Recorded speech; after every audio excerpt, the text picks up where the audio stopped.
Am I the only one that feels like the American dream is actually depressing? And even just how we pedestalize success in America is really dystopian. And as much as I like business and making money online and shit like that, I still have the voice in the back of my head that's always like, what the fuck is the point of any of this? Like, I genuinely cannot imagine hitting a multi 6-figure months, 7-figure months on a consistent basis.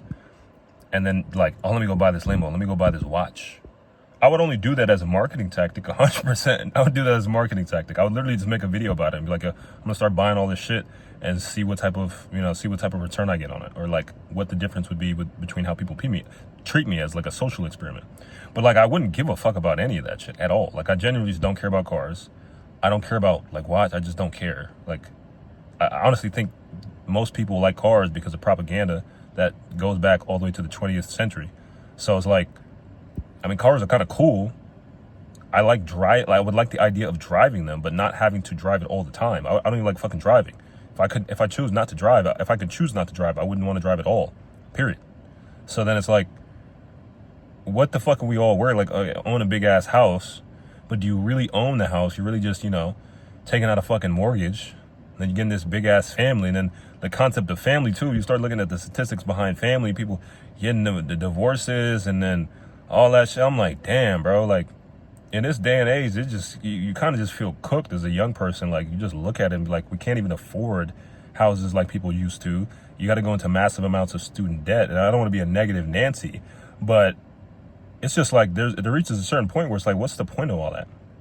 I genuinely see why there's a shift of people who are kind of just opting out of corporate America, opting out of all of the bullshit and just doing their own thing or starting their own consulting business, freelance business, going to travel. Because it's like, bro, the money is basically always going to be there. I mean, if you want to get a job, but like, you might end up getting some weird condition in your 30s or 40s and might end up dying early or whatever. And it's not to say like throw caution to the wind, but it's like, at the end of the day, you really only have one life. And if all you're doing it for is just to pay bills, go into an apartment, pay taxes, or pay off your mortgage and car, it's like you basically just you live into just pay shit. You wake up every single day and you just live to pay shit off, to pay bills. You just wake up another day to work, to make money. It's like you're a slave. And I don't even mean that in a negative sense of like I'm degrading people who are working. Like, entrepreneurs are slaves too. You're just a slave to materialistic shit. Like numbers on a screen. It's like, what's the point of any of this shit? And I feel like if I ever really did get rich, I would have to stop working for a hot minute and just start spending money on shit that like actually has a deeper meaning outside of just money. Whether that's art, whether that's philosophy, whether that's scientific breakthroughs or funding people who are trying to find scientific breakthroughs, like just shit that actually is bigger than money.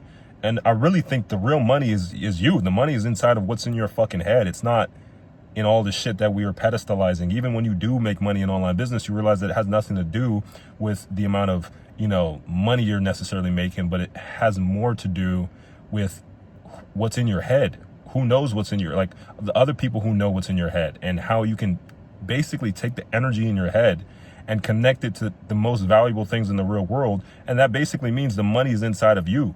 You wake up every single day and go get the money and earn the money and clock in because your money is tied to your time, your existence, your life force energy. So then it's like, what the fuck are we, like, why would I waste my whole life just to get this money to then go wake up and use my energy and life force just to go getting more money? It's like, what the fuck is the point of that? That has to be some of the most weirdest shit that we could have ever fucking imagined or invented in this society. And we sit here and act like, well, this has to be this way because over the past few hundred. It's like, no, we collectively decided to all start doing this shit. Like, we all can't collectively envision something that's much bigger or better or doesn't operate in a better fashion. And people will be like, how is that possible? Because the second you start talking about how shit's possible, people start saying, well, that's not possible, or it's unrealistic, or whatever, all this dumbass bullshit. But it's like, what the fuck? If we all just collectively decided to change the system in which we operated in, even if we had a very small fraction of people where we reached like a critical mass, it doesn't even need to be a whole percentage of society. It doesn't need to be 100% of people. There's a sociologist, I think, that actually studied some of the numbers behind how change happens in society. And it only needs to be like 10%, 15, 20% of people that actually want to make change for change to happen.